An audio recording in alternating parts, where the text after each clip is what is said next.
मेंदड़ा से ये खबर सामने आ रही है, जहां पर श्री लोक कल्याण समिति की ओर से रेकड़ी चलाकर गुजरान करने वाले मजदूरों में पौष्टिक किट का वितरण किया गया है। होली और धुलंडी का पर्व नजदीक है, फागण माह भी शुरू हो चुका है।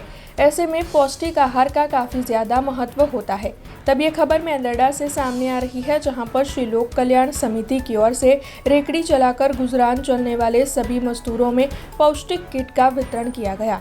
दरअसल श्री लोक कल्याण समिति के सेवाभावी प्रमुख डॉक्टर बालूभाई कोराट, समिति के होद्देदार सुरेश ठुमर, नागजी गेवरिया, अश्विन मेहता समेत कमेटी के सदस्यों की ओर से किट वितरण किया गया। इस दौरान रेकड़ी धारकों में बेहद ही खुशी दिखाई दी।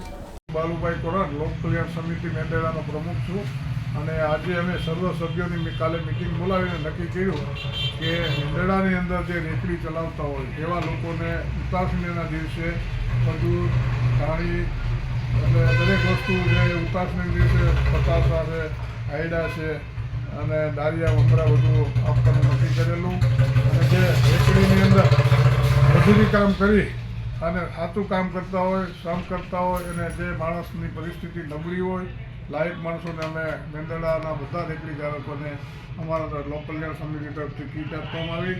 કીટના અનુસંધાને અમે દર વર્ષે આવા લોકોને જે લાયક હોય એ લોકોને કંઈ ને કંઈ આપીએ છીએ, દવાખાનામાં દાન કરીએ છીએ, શિક્ષણમાં આપીએ છીએ અને અમારી આખી ટીમ સાથે હોય છે। हमसे जुड़े रहने के लिए हमारे YouTube चैनल को सब्सक्राइब करें और नई वीडियो की नोटिफिकेशन के लिए बेल आइकॉन को दबाएं।